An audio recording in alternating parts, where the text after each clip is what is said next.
शुरुआत हो गई है रात की और समय हो गई है मैथ के बाद की। मैं सौरभ तिवारी आप सभी विद्यार्थियों का अपने YouTube channel BT knowledge world पर बहुत बहुत स्वागत करता हूं और उम्मीद करता हूं आप सभी लोग स्वस्थ होंगे, मस्त होंगे, ज़बरदस्त होंगे, अपनी पढ़ाई लिखाई अपना अध्ययन कर रहे होंगे। तो प्रिय विद्यार्थियों, जैसा कि आप बहुत दिन से कहते आ रहे थे सर जी कंसेप्ट बहुत ज़्यादा हो गया, अभी थोड़ा सा आप कुछ एक्सरसाइज भी करवा देते जिससे हम लोग जितने भी टॉपिक्स बताए गए उसे थोड़ा कोरिलेट कर पाते और हम लोग क्लास 12 की एक जो शानदार सी जर्नी है मैथ की उसको सवालों के जरिए भी स्टार्ट करते। तो आपको बहुत सारे सवाल कंसेप्ट के दौरान तो बताए गए, लेकिन हम आपको एक्सरसाइज भी अब करवाना चाह रहे हैं जिससे आप लोगों का जो कॉन्फिडेंस है वो बूस्ट कर जाए और जितने भी कंसेप्ट आप लोग पढ़े हैं वो कंसेप्ट की क्लियरिटी बहुत ज़्यादा हो जाए। क्योंकि एक्सरसाइज हम लोग करते हैं, अभ्यास जब हम लोग करते हैं तो एक प्रकार से जो कंसेप्ट हम लोग पढ़े होते हैं वह पूरी तरह से क्लियरिटी में कन्वर्ट हो जाता है। तो आप लोगों की सारी बातें को ध्यान में रखते हुए कंसेप्ट के साथ साथ कुछ ऐसी प्लेलिस्ट हम आपके लिए तैयार करेंगे जिसमें पूरा एक्सरसाइज का सॉल्यूशन आपके पास रहेगा। हर वो सवाल जो एनसीईआरटी के रहेंगे और एनसीईआरटी के अतिरिक्त भी जो दूसरी बुक्स है उसके जितने भी अच्छे क्वेश्चंस रहेंगे हम उसको आपको सीरियल वाइज क्रम से करवाते चले जाएंगे और एनसीईआरटी की अलग प्लेलिस्ट रहेगी और जो अच्छे सवाल रहेंगे अदर बुक्स के उसकी अलग प्लेलिस्ट रहेगी। आप लोग आसानी से सब बातों को प्राप्त कर लेंगे और सबकी प्लेलिस्ट बनी रहेगी, आपको कोई असुविधा नहीं होगी। तो अभी बेसिक जो है हमारा फंडामेंटल वो एनसीईआरटी, हम लोग एनसीईआरटी शुरुआत कर रहे हैं। बाकी जो अदर दूसरी किताबों के अच्छे क्वेश्चंस हैं उसका भी आपको अलग प्लेलिस्ट के माध्यम से आपको सारी बातें मिल जाएंगी। तो आप लोग पूरी तरह से आश्वस्त रहिए, आपका बड़ा भाई आपके लिए सब कुछ कर देगा। तो हम लोग स्टार्ट करते हैं इस शानदार से सेशन की। सब लोग नोट्स लेके तैयार हो जाए, एक व्यवस्थित कॉपी सब लोग बना लेंगे। उस कॉपी पे सारे सॉल्यूशन एक एक क्वेश्चन का अच्छे से सब लोग लिखेंगे, उसके ऊपर कई बार रिपीटिशन दिखाएंगे, अपना रिवाइज करेंगे उसको। और कभी भी किसी भी प्रकार की आपको असुविधा लगेगी, किसी भी प्रकार की दिक्कत होगी किसी भी सॉल्यूशन में, आप तुरंत हमें कमेंट के माध्यम से या टेलीग्राम ग्रुप के माध्यम से हमें बता दीजिएगा। तो सब लोग तैयार हैं इस शानदार से सेशन के लिए जिसमें हम लोग मैथ्स के क्वेश्चन का सॉल्यूशन करेंगे। और क्योंकि यह पहला एक्सरसाइज है तो सब लोग बहुत ही तन्मयता के साथ बहुत ही मन से इसको समझने का प्रयास करेंगे। तो आपके सामने लिखा गया है, देखिए एनसीईआरटी सॉल्यूशंस एक्सरसाइज 1.1। आज हम लोग 1.1 के ऊपर चर्चा कर रहे हैं। कंसेप्ट को हम जानबूझ के भी थोड़े समय के लिए रोक रहे हैं क्योंकि कंसेप्ट बहुत ज्यादा हो गया, हम लोग थोड़ा सा भी एक्सरसाइज को देख लेते हैं। तो पहले वाले क्वेश्चन में कह रहा है कि निर्धारित कीजिए कौन से संबंध स्वतुल्य, सममित और संक्रामक है। हमें डिटरमाइन करना है। जितने भी आपको सेट के ऊपर रिलेशन दिए गए हैं अलग अलग कंडीशंस में आपको बताना है कौन सा रिफ्लेक्सिव है, कौन सा सिमेट्रिक और कौन सा ट्रांजिटिव है। अभी आपके सामने 3 क्वेश्चन दिखाई दे रहे हैं। एक्चुअली पहले वाले क्वेश्चन में कई पार्ट हैं। अभी आपको हम 3 क्वेश्चन प्रारंभिक बता रहे हैं, ए वाले मान लीजिए, बी वाला और सी वाला। क्वेश्चन नंबर 1 के अंतर्गत कई पार्ट हैं, उसके 3 क्वेश्चंस को हम लोग अभी डिस्कस कर रहे हैं इस वाली स्लाइड में। सब लोग ध्यान से देखें। कह रहा है कि पहले वाले क्वेश्चन में कह रहा है, पहले का जो फर्स्ट है, कह रहा है कि एक सेट है जिसमें 1 से लेके 14 तक के एलिमेंट दिए गए हैं, यानी 1 से लेके 14 तक के अवयव दिए गए हैं। और कह रहा है कि इसके ऊपर रिलेशन बनाया गया है ordered pair x, y such that 3x - y = 0। हमें बताना है इस सेट के ऊपर ये जो रिलेशन दिया गया है यह रिफ्लेक्सिव है कि सिमेट्रिक है कि ट्रांजिटिव है कि तीनों है, आपको ये डिटरमाइन करके बताना है। अब जब हम लोग इसको सॉल्व करने जाएंगे सबसे पहले सेट लिख लेंगे सॉल्यूशन में 1 2 3 ... 14 तक और लिख देंगे रिलेशन अपना। r बराबर क्या दिया गया है, x, y such that 3x - y = 0। और ये भी हम लोग लिख देंगे रिलेशन कहाँ से कहाँ तक डिफाइन है, a to a, क्योंकि हम लोग बाइनरी रिलेशन पढ़ रहे हैं। अब जो रिलेशन दिया गया उसको हम लोग लिख लेते हैं 3x - y = 0। यहाँ से -y = -3x हम लोग पक्षांतर कर देंगे, माइनस से माइनस कैंसिल हो जाएगा, y = कितना आ जाएगा 3x। इसको मान लेंगे हम लोग इक्वेशन नंबर फर्स्ट। अब हम आपको बता चुके हैं कि जो भी यक्स होता है इसका मतलब वह डोमेन के अंतर्गत हमें अवयव प्रदान करता है। तो हमारा डोमेन कहाँ पाया जाता है, जो हमारा सेट दिया गया होता है। एक्चुअली यहाँ बाइनरी रिलेशन है तो हमारा जो डोमेन होगा जो रेंज होगा दोनों सेम होगा, a to a है। तो हमारे डोमेन के जो भी एलिमेंट प्राप्त होंगे यानी यक्स के जो भी एलिमेंट प्राप्त होंगे सबकी सेट से प्राप्त होंगे, a से प्राप्त होंगे। और a में हमें दिखाई दे रहा है 1 से लेके 14 तक के एलिमेंट है, यानी हम लोग रखने के लिए स्वतंत्र हैं 1 से लेके 14 तक। लेकिन हम लोग देखते हैं जब हम लोग यहाँ पे एलिमेंट्स पुट करेंगे सेट ए से, तो हम लोग देखते हैं वह हमें रेंज में दिखने भी चाहिए। अगर जहां तक हमें दिखेंगे x का मान रखने पर y का मान जहां तक हमें उसमें दिखेगा वहां तक ऑर्डर्ड पेयर इसमें सर्टिफाई करेंगे, और जहां से हमें y का मान मिलना बंद हो जाएगा यानी सेट में वह वैल्यू दिखना बंद हो जाएगा x का मान रखने पर, वहां से हम लोग ऑर्डर्ड पेयर को रिलेशन में नहीं लेंगे। तो हम लोग जब इसमें वैल्यू पुट करेंगे समीकरण में, तो x बराबर 1 सेटिस्फाई करेगा, 2 सेटिस्फाई करेगा, 3 करेगा, 4 करेगा, और इसके बाद हम लोग रखने को तो 14 तक रख सकते हैं, लेकिन 5 से हमारी वैल्यू सर्टिफाई नहीं करेगी। कैसे? जब हम लोग लिखेंगे x समीकरण 1 में x बराबर, समीकरण 1 में x बराबर 1 2 3 4 डॉट डॉट कहां तक वैसे रखने पर 14 तक, तो हम लोग x बराबर 1 रखेंगे तो हमारा y बराबर आ जाएगा 3 गुणे 1 बराबर 3, और पेयर क्या बन जाएगा 1,3। जब x गामा 2 रखेंगे तो y बराबर 3 गुणे 2 बराबर 6 आ जाएगा, ऑर्डर्ड पेयर बन जाएगा 2,6। जब हम लोग x बराबर 3 रखेंगे तो y बराबर हो जाएगा 3 गुणे 3 बराबर 9 यानी 3,9। इसी प्रकार जब हम लोग आगे हम लोग जब x बराबर 4 रखेंगे तो हो जाएगा y बराबर 3 गुणे 4 मतलब 12 यानी ऑर्डर्ड पेयर 4,12। तो देखिए 1 रखने पर 3 आया 1 3, 2 रखने पर 6 आया 2 6, 3 रखने पर 9 आया 3 9, 4 रखने पर 12 आया 4 12। लेकिन जैसे हम लोग x बराबर 5 रखेंगे तो हमारी y बराबर वैल्यू आ जाएगी 3 × 5 = 15, और हम लोग देख रहे हैं कि यह हमें जो दूसरा सेट है जिसपे डिफाइन किया गया स्वयं से स्वयं पर, यहाँ रेंज वाले में हमें 15 दिखाई नहीं दे रहा है, केवल 14 तक ही हमें प्राप्त हो रहा है। तो ये वाला ऑर्डर्ड पेयर यहाँ से 5,15 से कोई ऑर्डर्ड पेयर इसको सेटिस्फाई नहीं करेगा। तो हमारे रिलेशन में केवल कौन कौन से ऑर्डर्ड पेयर आएंगे 1,3 2,6 3,9 4,12। तो इस प्रकार हमारा रिलेशन क्या आ गया पहले वाले के लिए r = 1,3 2,6 3,9 एंड 4,12। तो इस प्रकार हमें यह रिलेशन प्राप्त हो गया हमारा, जिसमें x की केवल 4 वैल्यू हमें सेटिस्फाई रूप से y का मान प्रोड्यूस कर रही है दिए गए कंडीशन के अनुसार। जब हम लोग पांचवा रख रहे हैं मान, यानी x बराबर 5 रख रहे हैं तो हमें 15 प्राप्त हो जा रहा है, और 5,15 जो ऑर्डर्ड पेयर इस नियम को यानी इस रूल को सेटिस्फाई नहीं करता, रिलेशन को सेटिस्फाई नहीं करता। तो इस प्रकार सब ऑर्डर्ड पेयर हम प्राप्त कर लिए जो हमारे रिलेशन में प्राप्त हो सकते हैं। अब हमें इसी के लिए चेक करना है, निर्धारित करना है कि क्या यह रिफ्लेक्सिव, सिमेट्रिक और ट्रांजिटिव है कि नहीं। जब हम लोग सबसे पहले स्वतुल्य की बात करेंगे, स्वतुल्य के लिए, तो स्वतुल्य होने के लिए हम लोग क्या जानते हैं, जिस सेट के ऊपर हम लोग रिलेशन बना रहे हैं उसका हर एक एलिमेंट आर नियम द्वारा स्वयं से क्या होना चाहिए, संबंधित। और यहाँ 1 से लेके 14 तक के एलिमेंट है, तो स्वतुल्य कब होगा, जब 1 1 2 2 3 3 4 4 डॉट डॉट 14,14 सारा ऑर्डर्ड पेयर हमें रिलेशन में दिखाई देगा, तभी हम स्वतुल्य कह सकते हैं। लेकिन हमें कोई भी इस प्रकार नहीं दिखाई देगा तो हम लोग दिखा देंगे, चूंकि 1,1 ऐसे हम लोग लिख देते हैं, सिंस या चूंकि all of 1,1 2,2 3,3 dot dot 14,14 doesn't belongs to R, इसलिए दिया गया संबंध आर स्वतुल्य नहीं है, इसलिए दिया गया संबंध आर स्वतुल्य नहीं है। तो पहला वाला जो रिलेशन दिया गया वो रिफ्लेक्सिव नहीं है। अब हम लोग सिमेट्रिक की बात कर रहे हैं, सममित की बात कर रहे हैं। सममित के लिए हम लोग सममित के लिए क्या जानते हैं, अगर ऑर्डर्ड पेयर a, b दिखाई दे रहा है रिलेशन में तो इंप्लाइज दैट b, a भी दिखाई देना चाहिए, यानी ab का रिफ्लेक्शन हमें ba के रूप में दिखना चाहिए। अब हम लोग देख रहे हैं 1,3 तो है हमारे पास लेकिन 3,1 नहीं है, 2,6 है हमारे पास लेकिन 6,2 नहीं है, 3,9 है हमारे पास लेकिन 9,3 नहीं है, 4,12 है हमारे पास लेकिन 12,4 नहीं है। तो बहुत सारे ऐसे ऑर्डर्ड पेयर हैं जो अपना रिफ्लेक्शन नहीं रखते हैं, तो हम किसी एक को भी दिखा देंगे तो हमारा काम चल जाएगा। तो हम लिखेंगे चूंकि ordered pair 1,3 belongs to R implies that 3,1 doesn't belongs to R. Since ordered pair 1,3 belongs to R implies that ordered pair 3,1 doesn't belongs to R, इसलिए दिया गया संबंध R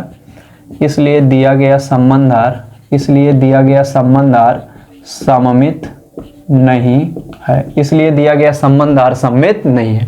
तो हम लोग चेक कर लिए, पहला वाला जो है वह रिफ्लेक्सिव भी नहीं है और सिमेट्रिक भी नहीं है। अब हम लोग बात करते हैं ट्रांजिटिव की। पहले सब लोग यहाँ तक नोट कर लीजिए, हम हट जा रहे हैं, आप लोग इसका स्क्रीनशॉट भी ले सकते हैं अच्छे से सब बात कॉपी पे नोट करने के लिए। तो हम लोग स्वतुल्य सममित देख लिए, अब हम लोग चलते हैं किस पे, अपने संक्रमक संबंध के ऊपर। तो जब हम लोग संक्रमक के ऊपर चलेंगे हम लोग देखते हैं ये वाला रिलेशन ट्रांजिटिव यानी संक्रामक है कि नहीं। सब लोग ध्यान से देखें। अब हम लोग लिख देंगे आगे संक्रामक के लिए, संक्रामक के लिए फॉर ट्रांजिटिव। ट्रांजिटिव के लिए हम लोग जानते हैं अगर ordered pair A comma B हो तथा ordered pair B comma C है तो implies that ordered A comma C भी होना चाहिए।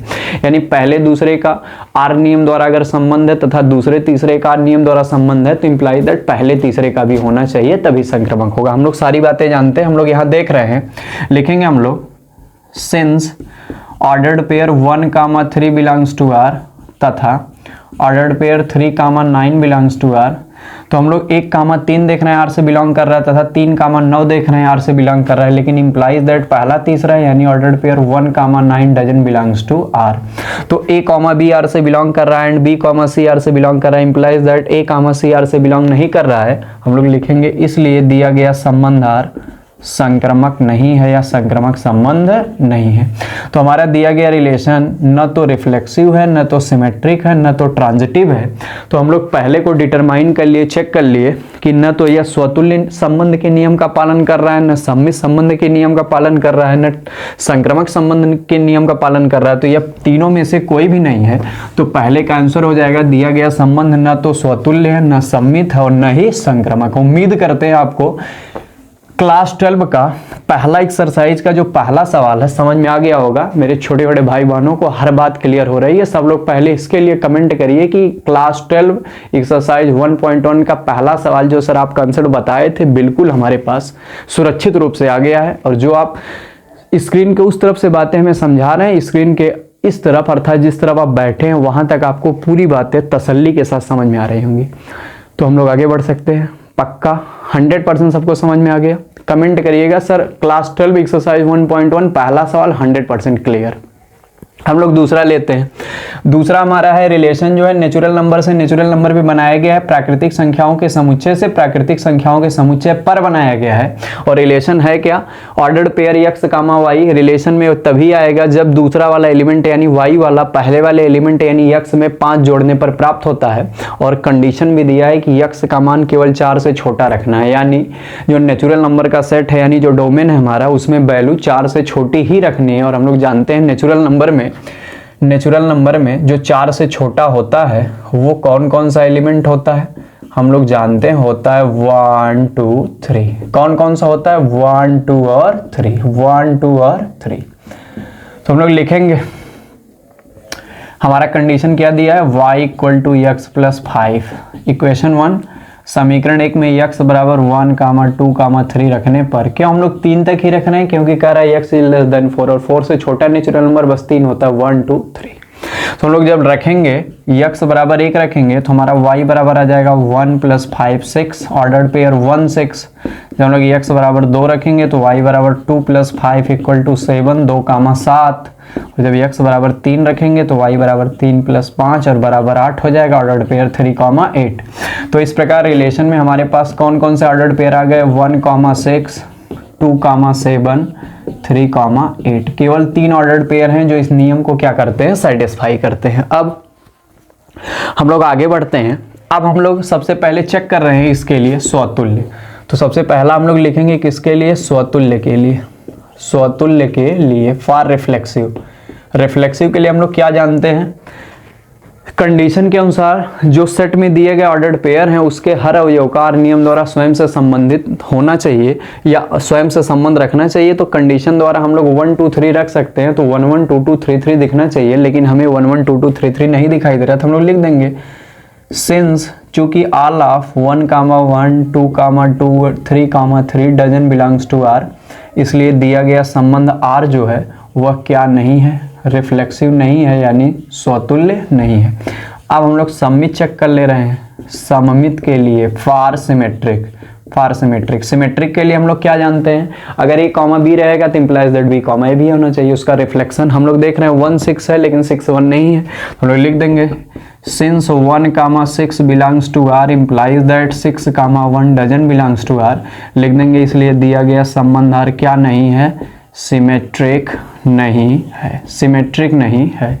क्या भैया सबको सारी बातें क्लियर हो रही है? आप कहोगे सर ये बिल्कुल हम लोग जैसे समझ जाते थे वैसे हम लोग समझ जा रहे हैं सारी बातों को, कभी कोई दिक्कत ही नहीं है। अब तीसरा हम लोग चेक करेंगे किसके लिए, संक्रामक के लिए। किसके हम लोग चेक करेंगे, संक्रामक के लिए। अब संक्रामक के लिए हम आपको दो स्थितियां बताए थे। संक्रामक की स्थिति नंबर 1, हम आपको संक्रामक के लिए ये बताए थे कि अगर A, B तथा B, C मिलेगा, अगर A, B तथा B, C मिलेगा तभी हम लोग चेक करेंगे इम्प्लाइज दैट कि क्या A, C मिल रहा है कि नहीं। अगर A, B और B, C नहीं दिखाई देता है तो हम लोग A, C नहीं चेक करते हैं, यानी हम लोग तब उसको कंसीडर कर लेते हैं कि वह संक्रामक है, संक्रामक मान लेते हैं। कब, जब हमें A, B तथा B, C एक साथ नहीं मिलेगा तब हम A, C चेक नहीं करेंगे, तब हम कंसीडर कर लेंगे, मान लेंगे कि यह अपने आप में क्या है, संक्रामक है, क्योंकि न कहने की हमारे पास कोई स्थिति नहीं होती है, क्योंकि हम उसे नहीं कह सकते हैं, इसीलिए हम उसको मान लेते हैं कि वह हमारा क्या है, संक्रामक है। तो इस कंडीशन में आप देखिए 1, 6, 2, 7, 3, 8 सारे ऑर्डर्ड पेयर के एलिमेंट डिस्टिंक्ट है, मतलब अलग अलग है, भिन्न भिन्न है। तो हमारे पास A, B और B, C जैसी स्थितियां बन नहीं रही हैं, इसीलिए हम लोग A, C चेक नहीं करेंगे, और जब नहीं चेक करेंगे तो कंसीडर कर लेंगे कि ये अपने आप में क्या है, संक्रामक संबंध है। क्या है, संक्रामक संबंध है। अब हम लोग क्या करेंगे, इसको लिख लेंगे, हम लोग लिख लेंगे, चूंकि रिलेशन में, चूंकि R में आने वाले सभी क्रमित युग्म भिन्न भिन्न हैं, सभी क्रमित युग्म क्या है, भिन्न भिन्न है, अर्थात ऑर्डर्ड पेयर A, B तथा ऑर्डर्ड पेयर B, C हमें प्राप्त नहीं हो रहा है, हमें प्राप्त नहीं हो रहा है, अतः हम A, C नहीं खोजते हैं, A, C नहीं खोजते हैं और इसे संक्रामक मान लेते हैं, और इसे संक्रामक मान लेते हैं, यानी कंसीडर कर लेते हैं। लल्ला A, B और B, C जब एक साथ मिलेगा तब इंप्लाइज दैट A, C खोजेंगे, और अगर सारे के सारे ऑर्डर्ड पेयर डिस्टिंक्ट मिलेंगे, डिस्टिंक्ट मतलब क्या होता है, अलग अलग मिलेगा, तो हम लोग उस कंडीशन में उसको क्या करेंगे, संक्रामक मान लेते हैं। क्या करते हैं, संक्रामक मान लेते हैं। तो इस प्रकार से ये जो दिया गया संबंध है वो अपने आप में क्या है, संक्रामक है। तो क्या क्या नहीं है, रिफ्लेक्सिव नहीं है, रिफ्लेक्सिव नहीं है, सिमेट्रिक नहीं है, लेकिन ट्रांजिटिव इसलिए है क्योंकि हम लोग ट्रांजिटिव इसको मान लेते हैं। एक्चुअली ट्रांजिटिव होने की कंडीशन दूसरी है, लेकिन जब हमें डिस्टिंक्ट ऑर्डर्ड पेयर मिलते हैं तब हम उसको ट्रांजिटिव मान लेते हैं। क्या करते हैं, ट्रांजिटिव मान लेते हैं, कंसीडर कर लेते हैं। तो उम्मीद करते हैं आपको पूरी बात यहां तक समझ में आ गई होगी। हम लोग दो क्वेश्चंस कंप्लीट कर चुके हैं। पहले वाले क्वेश्चन के अंतर्गत जो पहला दूसरा है उसको हम लोग अच्छे से पढ़ चुके हैं, आपको दोनों अच्छे से समझ में आ गए होंगे विथ एक्सप्लेनेशन। अब हम लोग चलते हैं तीसरे वाले के ऊपर। अब अगर हम लोग तीसरे वाले को ध्यान से देखें तो तीसरे वाले में हमें क्या कह रहा है, A बराबर दिया गया है 1 से लेके 6 तक, और रिलेशन दिया गया है R बराबर x, y such that y भाज्य है x से, यानी y is divisible by x, y is divisible by x।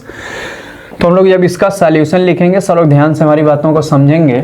इसको हम लोग किस प्रकार से सॉल्व करेंगे, लिख लेंगे। A बराबर दिया गया है 1 2 3 4 5 6, और रिलेशन क्या है, R बराबर x, y such that y भाज्य है x से। जब एक ही सेट दिया गया है तो हम लोग क्लियर है कि R जो है वह A से A पे बनाया गया, यानी बाइनरी ऑपरेशन है। अब y भाज्य है x से, यानी y जो है x से पूरी तरह विभाजित हो जाता है। तो हम लोग सबसे पहले रिलेशन में वह एलिमेंट निकाल लेंगे जिसमें y x से पूरी तरह विभाजित हो जाता है। सबसे पहले हम लोग जानते हैं रिलेशन किसका सबसेट होता है, जिस सेट के ऊपर दिया गया है बाइनरी में उसी के कार्टेशियन का सबसेट होता है।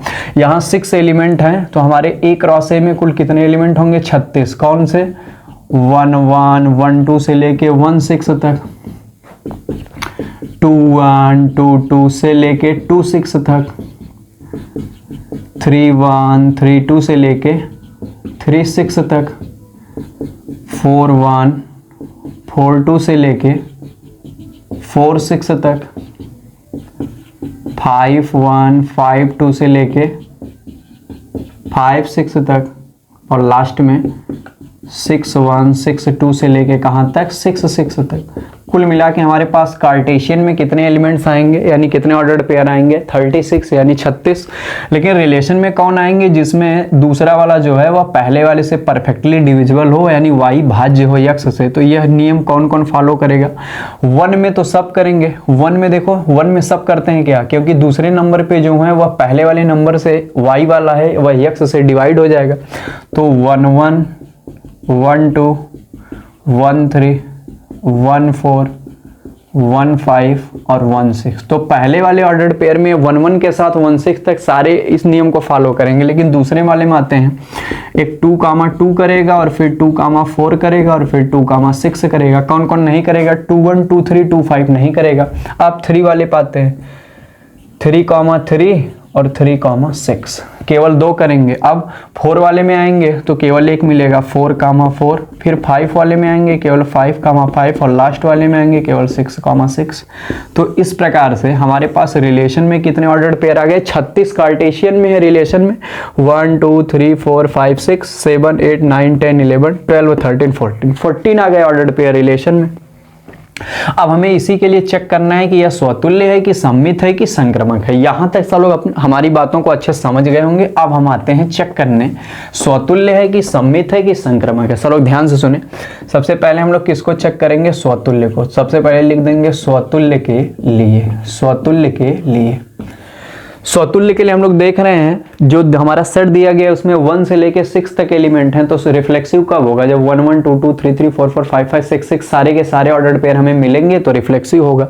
हम लोग देख लेते हैं 1 1 है, 2 2 है, 3 3 है, 4 4 5 5 6 6 सब अवेलेबल है। तो हम लोग लिख देंगे since all of 1 1 2 2 3 3 dot dot 6 6 belongs to R. इसलिए दिया गया संबंध आर क्या है, सममित है यानी कैसा है, सॉरी स्वतुल्य यानी कैसा है, रिफ्लेक्सिव है। तो पहला हो गया। दूसरा हम लोग किसके लिए चेक करते हैं, सममित के लिए, फॉर सिमेट्रिक। तो सिमेट्रिक के लिए हम लोग क्या जानते हैं, हर ordered pair A comma B के लिए उसी का रिफ्लेक्शन बी कामा ए मिलना चाहिए।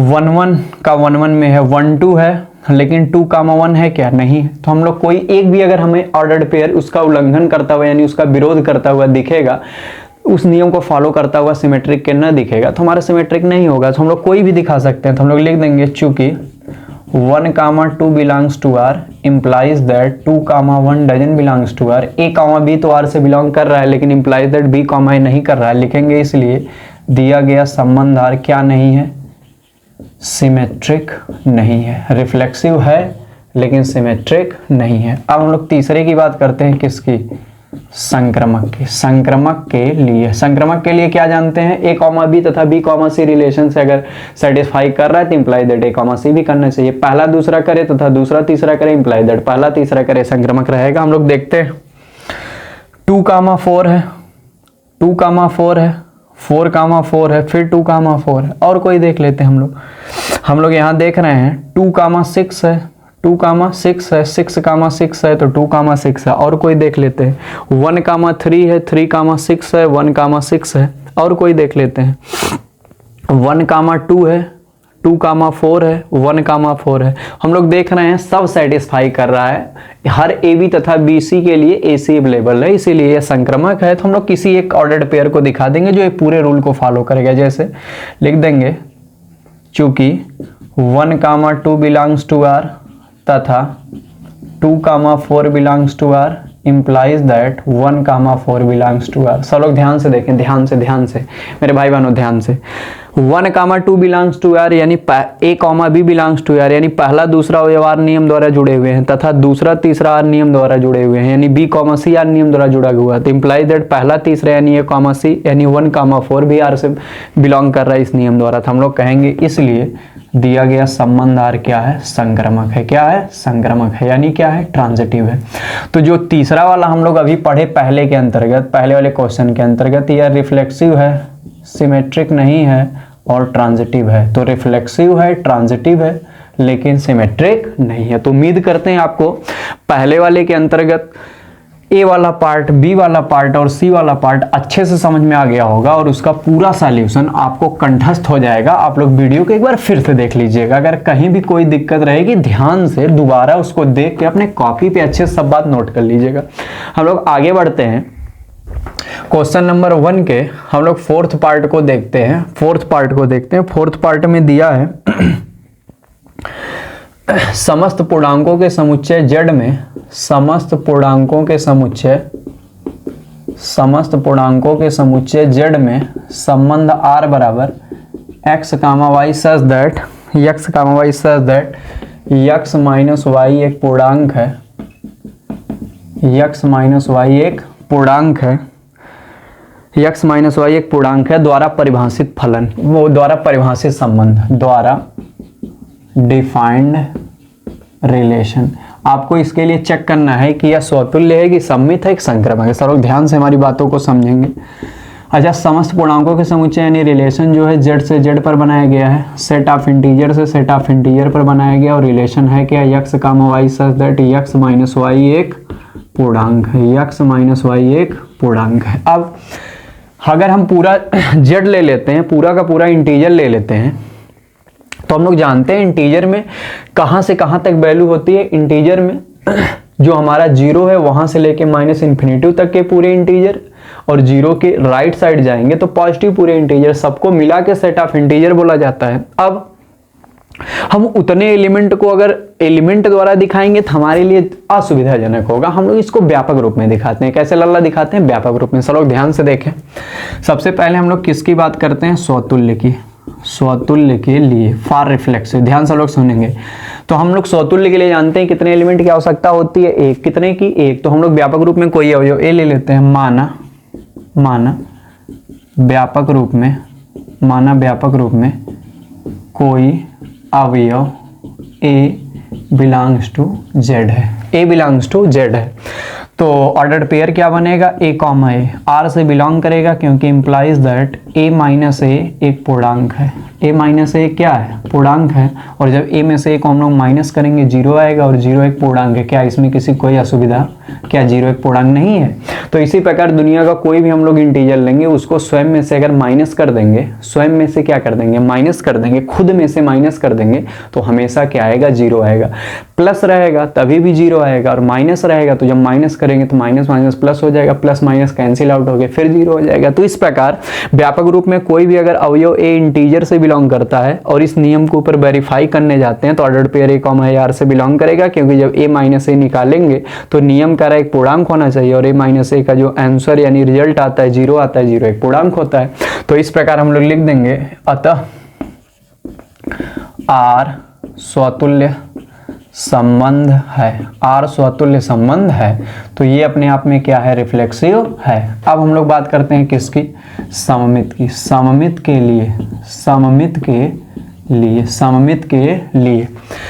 के लिए दो एलिमेंट की आवश्यकता होती है, तो हम लोग लिख लेते हैं, माना कोई दो स्वेच्छ अवयव A comma B belongs to Z. जो हमारा सेट दिया गया है जेड, वहां से हम लोग कोई दो आर्बिट्री एलिमेंट स्वेच्छ अवयव ए और बी ले लेते हैं, ए कॉमा जेड इस प्रकार हैं कि ordered pair A comma B belongs to R implies that A minus B एक पूर्णांक है। यहाँ पे किस टर्म में दिया गया है? x और y के टर्म में दिया गया है। तो हम लोग a और b न मान के हम लोग x और y भी ले सकते हैं। तो यहाँ पे हम लोग लिए हैं, माना कोई अवयव a बिलोंग्स टू z है, वहाँ पे हम लोग x ले लेते हैं तो ज़्यादा सही रहेगा। तो यहाँ ऑर्डर्ड पेयर क्या हो जाएगा? x कॉमा x, और यहाँ हो जाएगा x माइनस x, तो 0 आ जाएगा। और इसी प्रकार जब यहाँ a और b न लेके हम लोग क्या ले लेते हैं? x और y। जिस टर्म में दिया गया उस टर्म में ही हम लोग वेरिएबल लेते हैं, ज़्यादा अच्छा लगेगा। तो हम लोग यहाँ पे आ जाएगा हमारा क्या? Ordered pair x comma y belongs to R implies that x minus y ये क्या है? पूर्णांक। ये हम नहीं कह रहे हैं लल्ला, ये क्वेश्चन कर रहा है कि कोई दो स्वेच्छ अवयव हम लोग x और y बिलोंग्स टू z इस प्रकार लिए हैं कि ordered pair x comma y r से बिलोंग कर रहा है, क्योंकि implies that x minus y ये क्या है? पूर्णांक है। अब implies that ordered pair y comma x भी r से बिलोंग करेगा, क्योंकि इंप्लाइज दैट जब इसका क्रम बदलेंगे तो ये y माइनस x हो जाएगा, y माइनस x एक पूर्णांक है। y माइनस एक्स एक क्या है, पूर्णांक है, और इम्प्लाई दैट अगर माइनस कॉमन ले लेंगे तो माइनस एक्स माइनस वाई एक क्या है, पूर्णांक है। अब लल्ला इसका मतलब ये हुआ कि अगर बताइए x माइनस वाई एक इंटीजर होगा तो minus of x minus Y भी एक इंटीजर होगा, केवल साइन क्या हो जाएगा, चेंज हो जाएगा। पहले माइनस था ये तो प्लस हो जाएगा, पहले प्लस था तो माइनस हो जाएगा। तो इस प्रकार अगर x माइनस वाई एक पूर्णांक आएगा कभी, तो उस कंडीशन में y माइनस एक्स अर्थात minus X of Y minus Y भी अपने आप में हमेशा क्या आएगा, इंटीजर। कैसे, नॉर्मली देख लो, अगर हम लोग x बराबर ले लें कोई पूर्णांक 2 और y बराबर ले लें 4, तो अगर x माइनस वाई निकालेंगे तो 2 माइनस 4 माइनस 2 आएगा, ये भी इंटीजर है। और जब y माइनस एक्स निकालेंगे 4 माइनस 2 आएगा, 2, ये भी इंटीजर है। केवल अंतर क्या है कि उनका चिन्ह बदल जाएगा। x माइनस वाई का जो सिंबल आएगा, चिन्ह आएगा, साइन आएगा, y माइनस एक्स का ठीक उसी का विपरीत आ जाएगा, माइनस से प्लस और प्लस से माइनस। लेकिन कुल मिला के रहेगा तो इंटीजर, क्योंकि इंटीजर चाहे पॉजिटिव हो चाहे निगेटिव हो, रहेगा तो इंटीजर ही। तो इस प्रकार हम लोग कहेंगे अतः संबंध आर क्या है हमारा, सममित, सममित है। तो ये वाला जो दिया गया है ये रिफ्लेक्सिव भी हो गया, सिमेट्रिक भी हो गया। अब हम लोग चेक कर ले रहे हैं केवल क्या, लास्ट बचा है हम लोग ट्रांजिटिव चेक कर ले रहे हैं। ट्रांजिटिव सब लोग ध्यान से देखें, जब हम लोग संक्रमक के लिए बात करेंगे, संक्रमक के लिए, तो संक्रमक के लिए 3 एलिमेंट लेना है। हम लोग मान लेंगे, माना कोई 3 स्वेच्छ अवयव x, y तथा z बिलोंग्स टू z इस प्रकार हैं, इस प्रकार हैं x comma y belongs to r। क्यों? क्योंकि implies that x minus y एक पूर्णांक है।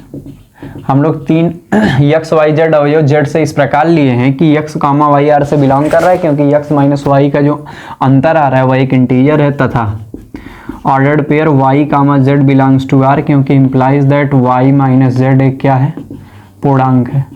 तो अगर ये दोनों पूर्णांक है तो implies that x comma z भी r से बिलोंग करेगा, क्योंकि हम इन दोनों को ऐड कर देते हैं। देखिए तो x माइनस वाई या प्लस y माइनस z एक पूर्णांक है, एक पूर्णांक है। इंप्लाइज दैट y से y कट जाएगा तो हमारा बचेगा x माइनस z एक पूर्णांक है।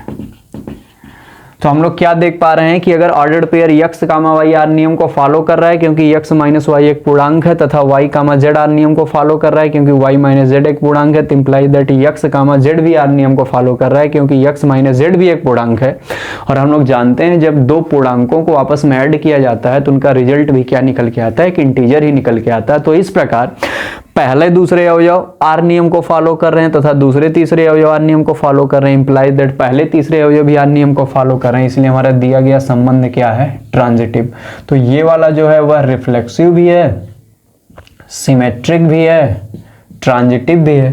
तो हमें केवल चेक करके बताना था कि क्या स्वतुल्य है, सममित है, संक्रमक, हम लोग चेक करके बता दिए। अगर ये पूछता क्या इक्विवेलेंस भी है तो हम लोग, क्योंकि तीनों है तो हम लोग इसको इक्विवेलेंस भी कह सकते हैं, लेकिन पूछा नहीं है तो हम लोग केवल वहीं छोड़ देंगे। तो इस प्रकार आपको चौथा क्वेश्चन भी पहले के अंतर्गत जो था अच्छे से समझ में आ गया होगा। हम लोग पहले वाले क्वेश्चन के अंतर्गत 4 क्वेश्चन कंप्लीट कर लिए। हम लोग अगला क्वेश्चन लेते हैं, पहले का 5वां हम लोग लेते हैं, 5वां हम लोग लेते हैं। और ये कह रहा है किसी विशेष समय पर किसी नगर के निवासियों, किसी विशेष समय पर, किसी विशेष समय पर किसी नगर के निवासियों, किसी नगर के निवासियों के समुच्चय पर निम्न संबंध बनाए गए हैं, निम्न संबंध बनाए गए हैं। और इसके अंतर्गत हमारे पास टोटल 5 संबंध दिए गए हैं और हमें पांचों के लिए चेक करना है कि यह स्वतुल्य है कि सममित है कि संक्रमक है। पहला है r बराबर x comma y such that x तथा y एक ही स्थान पर कार्य करते हैं, एक ही स्थान पर कार्य करते हैं। दूसरा कह रहा r बराबर x comma y such that x तथा y एक ही मोहल्ले में रहते हैं, x तथा y एक ही मोहल्ले में रहते हैं। तीसरा कह रहा है आर बराबर X comma Y such that X Y से ठीक ठीक 7 सेंटीमीटर लंबा है, 7 सेंटीमीटर लंबा है। अगला कह रहा आर बराबर X comma Y such that X Y की पत्नी है, यक्स वाई की पत्नी है। और आखिरी कह रहा आर बराबर X comma Y such that X Y का पिता है, यक्स वाई का पिता है। तो उम्मीद करते हैं आप लोग सारे क्वेश्चन को अच्छे से नोट कर लिए होंगे। अब हम इसके ऊपर चर्चा करते हैं। बहुत इंपॉर्टेंट और फनी सा क्वेश्चन है एक तरह से, क्योंकि मज़ा भी इसको लगाने में खूब आएगी। अब सब लोग ध्यान से देखेंगे। हम पहले वाले को पूरे विस्तार से आपको बता रहे हैं। हमें पता है आप लोग ये क्वेश्चन जानना चाहते हैं कि सर ये कैसे लगेगा। हम बहुत दिन से परेशान हैं, हम आपको बता रहे हैं ना कैसे लगेगा। क्यों परेशान, हम बताते हैं। देखो, हम एक पूरा कंप्लीट आपको अच्छे से लिख के दिखा रहे हैं, और बाकी आप लोग, हमारे छोटे छोटे भाई बहन, हमारे बच्चे सब बातें लिख लेंगे, हम केवल समझाएंगे उनको। ध्यान सब लोग समझें। पहले का सॉल्यूशन हम बता रहे हैं। आर बराबर दिया गया है जो X comma Y such that X तथा वाई एक ही स्थान पर कार्य करते हैं, एक ही स्थान पर कार्य करते, एक ही स्थान पर क्या करते हैं, कार्य करते। सर ध्यान समझे। इसका सॉल्यूशन हम लोग जब लिखेंगे, सबसे पहले लिखेंगे स्वतुल्य के लिए। ध्यान से बैठ जाइए कुर्सी पे, ध्यान से बैठ जाइए कुर्सी पे और तसल्ली से सवाल को समझने का प्रयास कीजिए। आपका बड़ा भाई आपके लिए सारी बातों को ध्यान में रखते हुए आपको कंसेप्ट अच्छे से समझ में आए, इसका बारीकी से ध्यान दे रहा है। ध्यान से लोग समझे। स्वतुल्य के लिए एक अवयव लोग मान लेंगे, माना कोई स्वेच्छ अवयव यक्स, माना कोई स्वेच्छ अवयव यक्स, माना कोई स्वेच्छ अवयव यक्स किससे बिलोंग कर रहा है, जो सेट दिया गया किसी विशेष समय पर, किसी विशेष समय पर किसी नगर के निवासियों का समुच्चय। हम ये इसलिए पूरा आपको बता रहे हैं क्योंकि माना कोई स्वेच्छ अवयव यक्स जब हम लोग ले रहे हैं, जो बिलोंग कर रहे हैं किसी विशेष समय पर किसी नगर के निवासियों का समुच्चय, तो कोई एक नगर के निवासियों के समुच्चय से कोई एक निवासी लिया गया होगा, यानी कोई व्यक्ति होगा। तो हम लोग जो यहाँ अवयव ले रहे हैं वह किसी व्यक्ति को ले रहे हैं जो किसी विशेष समय पर किसी नगर के निवासियों के समुच्चय में से लिया गया है। और एक व्यक्ति क्यों लिए, क्योंकि स्वतुल्य की बात कर रहे हैं। अब ऑर्डर्ड पेयर क्या बनेगा, X comma X belongs to R implies that.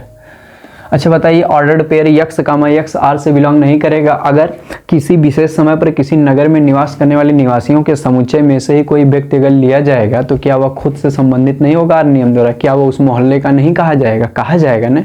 उस समुच्चय में से जो भी व्यक्ति लिया जाएगा, हर व्यक्ति का संबंध आर नियम द्वारा स्वयं से होगा, क्योंकि सभी के सभी उसी जो निवास करने वाले जो नगर से निवासियों का समुच्चय है, नगर में निवास करने वाले, उनमें से कोई भी व्यक्ति लिया जाएगा तो वह क्योंकि वहीं पे निवास करता है तो वह उस नगर का निवासी कहा जाएगा, यानी आर नियम द्वारा खुद से क्या होगा, संबंधित होगा। तो हम लोग लिख देंगे X comma X belongs to R implies that X व्यक्ति उसी नगर का निवासी होने के कारण आर नियम द्वारा स्वयं से संबंधित है। ध्यान से ये बात लिखनी है। Ordered pair X comma X belongs to R implies that X व्यक्ति उसी नगर का निवासी होने के कारण आर नियम द्वारा स्वयं से क्या है, संबंधित है। और अगर हर व्यक्ति उस नगर के निवासी होने के कारण आर नियम को फॉलो करेंगे तो बताइए स्वतुल्य नहीं है। लिख देंगे अतः आर स्वतुल्य है, अतः आर स्वतुल्य है।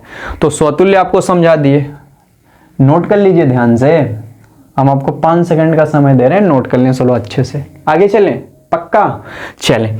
स्वतुल्य के बाद हम लोग किसकी बात कर रहे हैं, सममित की। स्वतुल्य के बाद किसकी बात कर रहे हैं, सममित की। दूसरा लिखेंगे हम लोग सममित के लिए, सममित के लिए, सममित के लिए। अब हम लोग सममित के लिए नगर के निवासियों के समुच्चय से कितने व्यक्ति लेंगे? 2 व्यक्ति, यानी कितने अवयव लेंगे? 2।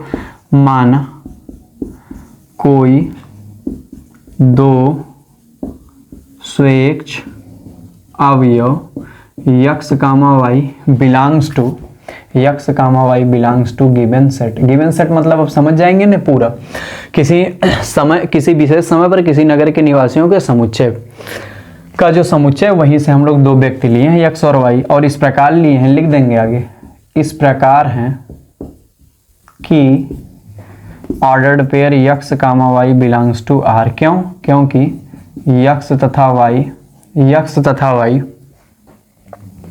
नगर के निवासी हैं, नगर के निवासी हैं। अगर बताइए x, y R से बिलोंग कर रहा है, यानी x, y नगर के निवासी हैं, तो क्या लल्ला y, x R से बिलोंग नहीं करेगा? क्योंकि y तथा x भी नगर के निवासी हैं। ये चाहे x, y के ये नगर के निवासी हैं, चाहे उसका रिफ्लेक्शन y, x के ये नगर के निवासी हैं। तो बताइए दोनों कंडीशन फॉलो हो रही है कि नहीं? Order pair x, y belongs to R मतलब x तथा y नगर के निवासी हैं, और imply that order pair y, x also belongs to R, क्योंकि इम्प्लाई दैट y तथा x भी नगर के निवासी हैं। तो हमारा दिया गया संबंध R इस प्रकार क्या हो गया? सममित हो गया। क्या हो गया? सममित हो गया। अब हम लोग आगे चलते हैं। रिफ्लेक्सिव और सिमेट्रिक समझने के बाद हम लोग बात करते हैं किसकी? ट्रांजिटिव की। किसकी बात कर रहे हैं? ट्रांजिटिव की। ट्रांजिटिव के लिए सर लोग देखिए, संक्रमक के लिए, संक्रमक के लिए माना x, y तथा z belongs to given set. यहाँ गिवन सेट कहने का मतलब कौन सा? किसी विशेष समय पर किसी नगर के निवासियों का समुच्चय। गिवन सेट इस प्रकार हैं कि ordered pair x, y belongs to R implies that x तथा y नगर के निवासी हैं, x तथा y नगर के निवासी हैं। यानी पहला दूसरा व्यक्ति नगर में रहता है, यानी नगर का निवासी, इसलिए R नियम को फॉलो कर रहा है। तथा y, z belongs to R। क्यों? क्योंकि इम्प्लाई दैट y तथा z नगर के निवासी हैं, नगर के निवासी हैं। अब बताइए पहला दूसरा व्यक्ति नगर में रहता है, नगर का निवासी है, तो R नियम को फॉलो कर रहा है, तथा दूसरा तीसरा नगर में रहता है, नगर का निवासी है, इसलिए उसको नियम को फॉलो कर रहा है। तो क्या पहला तीसरा नहीं रह रहा है? वो भी रह रहा है। तो imply that x, z also belongs to R, क्योंकि x तथा z नगर के निवासी हैं, नगर के निवासी हैं। तो इस प्रकार पहला दूसरा दूसरा तीसरा इम्प्लाई दैट पहला तीसरा सब नियम को फॉलो कर रहा है, इसलिए R क्या हो गया? ट्रांजिटिव हो गया। क्या हो गया? ट्रांजिटिव हो गया। तो इस प्रकार यह संबंध रिफ्लेक्सिव भी है, सिमेट्रिक भी है और ट्रांजिटिव है। तो उम्मीद करते हैं आपको लिखना अच्छे से आ गया कि किस प्रकार से हम लोग इसको लिख सकते हैं स्वतुल्य, सममित और संक्रमक के लिए। और आपको जो पहला था उसको अच्छे से कंप्लीट हम बता दिए कि अगर किसी मोहल्ले के वे लोग निवासी हैं और एक ही स्थान पर क्या करते हैं? कार्य करते हैं,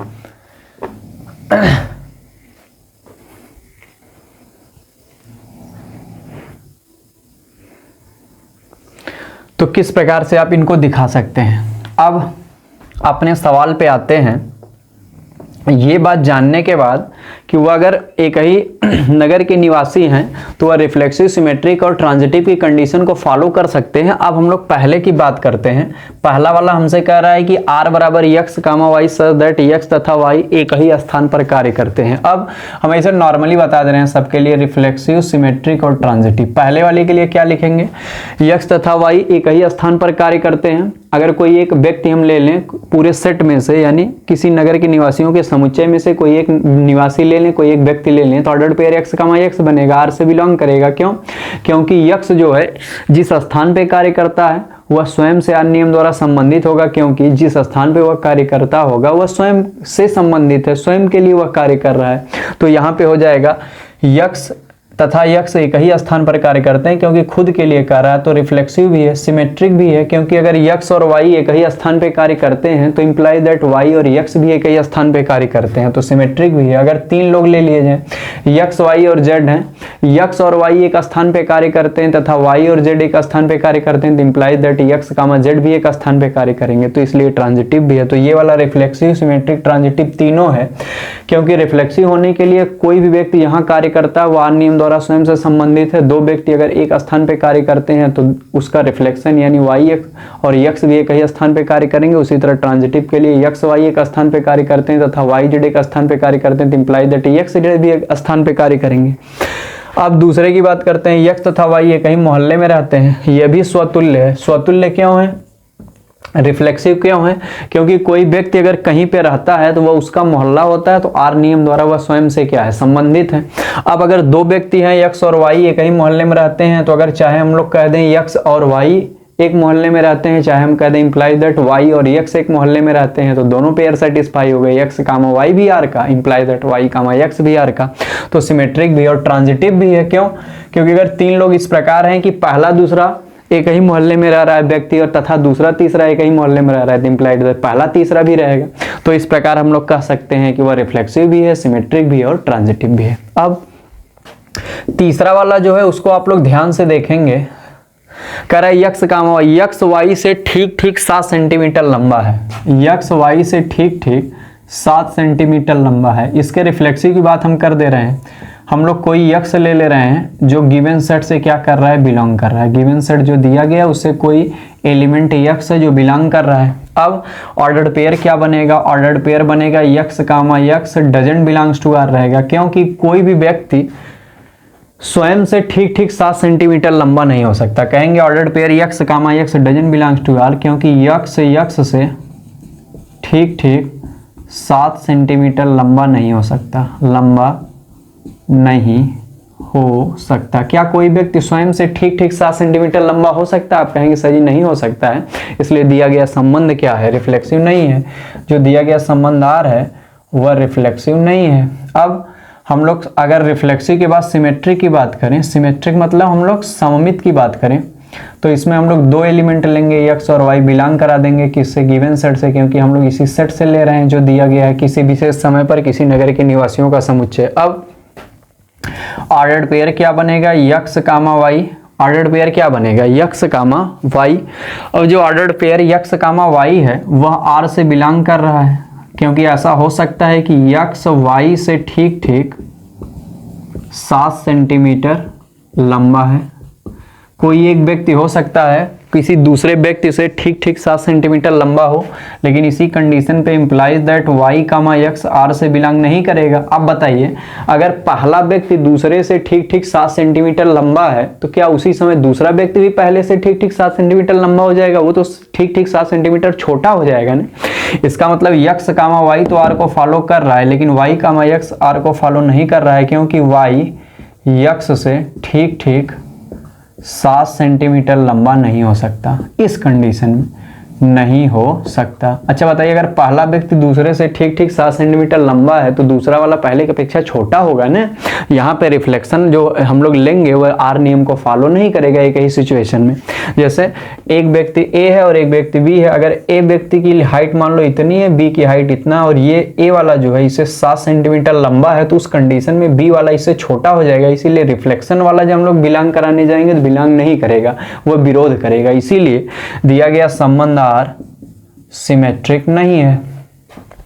अब हम लोग ट्रांजिटिव की बात करते हैं।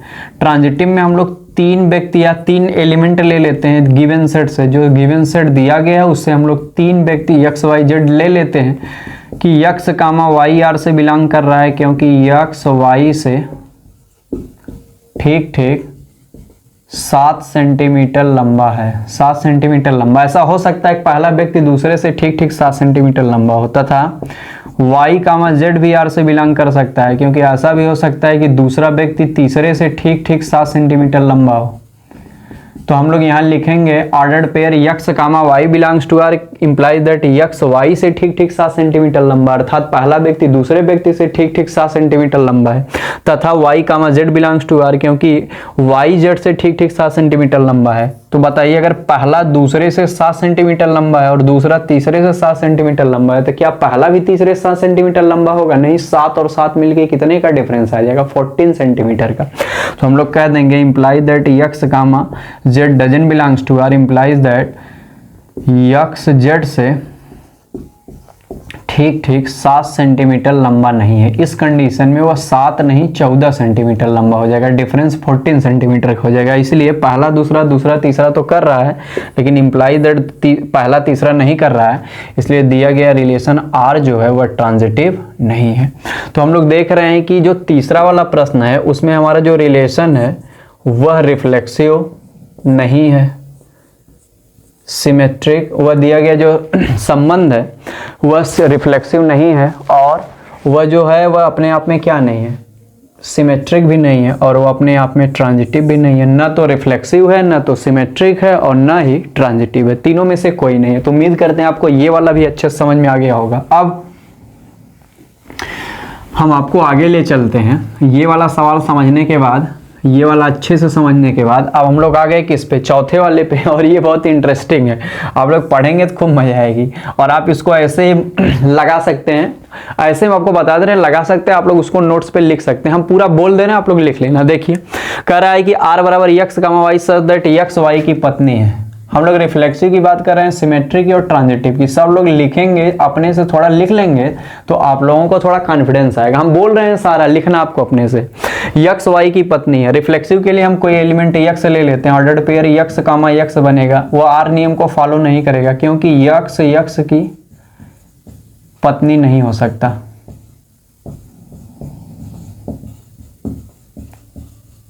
या सकती, कुछ लिख लीजिए। अच्छा बताइए, अगर हम मान लेते हैं नगर के निवासियों में से कोई मेल लेते हैं, तो मेल स्वयं की पत्नी नहीं हो सकता। और अगर हम फीमेल भी ले रहे हैं, फीमेल भी स्वयं की पत्नी नहीं हो सकती।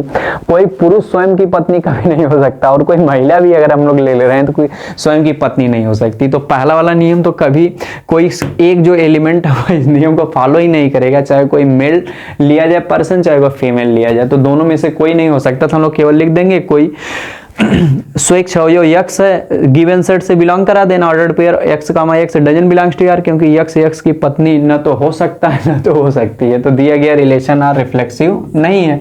अच्छा सिमेट्रिक, अगर बताइए दो एलिमेंट गिवन सेट से यक्स और वाई हम लोग इस प्रकार ले लें कि ordered pair X comma Y मान लीजिए आर से बिलोंग कर रहा है, क्योंकि दिया है यक्स वाई की पत्नी है, यक्स वाई की पत्नी है। ठीक है, अगर ये बात सही है कि यक्स वाई की पत्नी है, यक्स वाई की क्या है, पत्नी, यक्स वाई की पत्नी है, तो यक्स क्या है, पत्नी है, वाई की पत्नी, यानी वाई क्या हो गया, पति। तो अगर पहली कंडीशन सही हो रही है तो इसका रिफ्लेक्शन थोड़ी सही होगा। वाई कामा एक्स आर से बिलोंग नहीं करेगा, क्योंकि वाई कामा एक्स आर से बिलोंग कब करेगा, जब वाई एक्स की पत्नी हो जाए, और यहाँ पे वाई पति है तो वह पत्नी कैसे बन जाएगा भाई, जेंडर चेंज हो जाएगा, मामला गड़बड़ा जाएगा। तो यहाँ हो गया यक्स कामा वाई आर से बिलोंग कर रहा है, यक्स वाई की पत्नी है, लेकिन imply that Y comma X doesn't belongs to R, क्योंकि वाई एक्स की पत्नी नहीं हो सकता, इस कंडीशन में नहीं हो सकता, यक्स वाई एक्स की पत्नी नहीं हो सकता।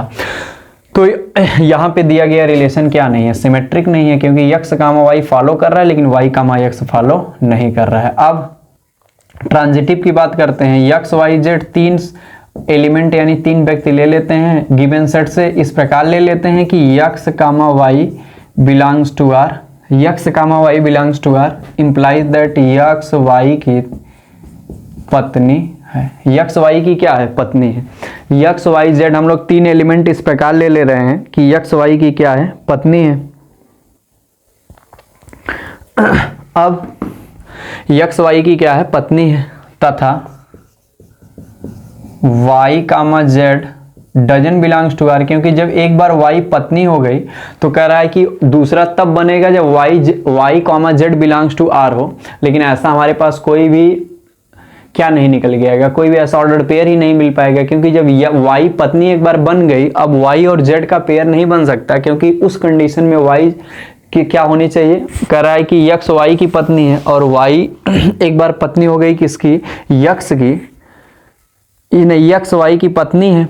ध्यान से लोग सुनेंगे फिर से, ordered pair X comma Y R से बिलोंग कर रहा है, कब, जब यक्स वाई की क्या है, पत्नी है, यानी यक्स पत्नी हो गई तो वाई यहाँ क्या हो गया, पति हो गया। अब दूसरी वाली कंडीशन में जब हम लोग वाई और जेड लेंगे, वाई और जेड लेंगे, ये आर से बिलोंग कब करेगा, जब वाई जेड की पत्नी रहेगा, जबकि हम लोग पीछे देख रहे हैं कि वाई पति है तो पत्नी नहीं बन सकता। इसका मतलब ये वाला जो नियम है ये इसको फॉलो नहीं कर सकता, यह वाला इसको फॉलो नहीं कर सकता, यानी ये पॉसिबल नहीं है। यक्स कामा वाई वाला तो पॉसिबल है तथा, लेकिन वाई और जेड वाला पॉसिबल नहीं है, क्योंकि एक बार जब वह मेल हो गया तो फिर उसी को हम लोग फीमेल के रूप में कन्वर्ट नहीं कर सकते हैं। तो इस प्रकार ये वाली कंडीशन जो है फॉलो नहीं कर रही है, तो ये वाली पॉसिबल नहीं है। और जब ये वाली पॉसिबल नहीं है तो हम लोग इस वाली कंडीशन में कि यक्स कामा वाई आर से बिलोंग करे तथा वाई कामा जेड पॉसिबल ना हो, तो इस कंडीशन में हम लोग क्या करेंगे, आर को संक्रमक नहीं कह सकते, आर को संक्रमक नहीं कह सकते। अब अच्छा, कुछ लड़के कहें सोचेंगे अपने दिमाग में, सर जी यहाँ पे y कामा जेड तो नहीं मिल रहा है, फिर हम लोग क्यों नहीं कर रहे हैं इसको संक्रमक, क्योंकि यहाँ तो x कामा y पॉसिबल है, y कामा जेड ही नहीं मिल रहा है। अगर वह डिस्टिंक्ट केवल होता, अकेला होता तभी भी काम हो जाता है, लेकिन यहाँ पे x कामा y पॉसिबल है, उसके आगे वाला पॉसिबल नहीं, तो उसके आगे वाला पॉसिबल नहीं, इसलिए हम लोग x कामा जेड पे जाएंगे नहीं। अब लास्ट वाला हम लोग देख रहे हैं। अच्छा, ये वाला क्या क्या हो गया, रिफ्लेक्सिव नहीं है, सिमेट्रिक नहीं है, ट्रांजिटिव भी नहीं है, तो ये तीनों नहीं हो सकता। अब हम लोग लास्ट वाले की बात करते हैं, पांचवें वाले की। अच्छा, इसके लिए रिफ्लेक्सिव देखो, सिमेट्रिक और ट्रांजिटिव कह रहा है, यक्स वाई का पिता है, क्या कोई स्वयं का पिता हो सकता है, नहीं हो सकता, तो यह रिफ्लेक्सिव नहीं है। अगर यक्स वाई का पिता है तो क्या वाई भी यक्स का पिता हो जाएगा, नहीं, रिफ्लेक्शन गलत हो जाएगा, बाप बेटा बन जाएगा, बेटा बाप, पिता पुत्र, पुत्र पिता हो जाएगा, गड़बड़, तो न रिफ्लेक्सिव है न सिमेट्रिक है। अच्छा, ट्रांजिटिव देखते हैं, अगर यक्स वाई का पिता है, यक्स वाई का पिता है, यक्स जो है वाई का पिता है और वाई जो है जेड का पिता है, यक्स जो है वाई का पिता है और वाई जो है जेड का पिता है, यक्स जो है वाई का पिता है और वाई जो है जेड का पिता है, तो क्या बताइए, इसी कंडीशन में यक्स जो है वह जेड का पिता होगा, पिता का पिता हो जाएगा, और जब पिता का पिता हो जाएगा तो इसका मतलब दादा हो जाएगा, तो इसका मतलब कंडीशन नहीं फॉलो हो रही है। तो हम लोग देख रहे हैं कि पहला दूसरा बिलोंग कर रहा है आर से तथा दूसरा तीसरा भी कर रहा है, लेकिन इंप्लाइज दैट पहला तीसरा नहीं कर रहा है, क्योंकि यह पिता वाली कंडीशन को फॉलो नहीं कर रहा है।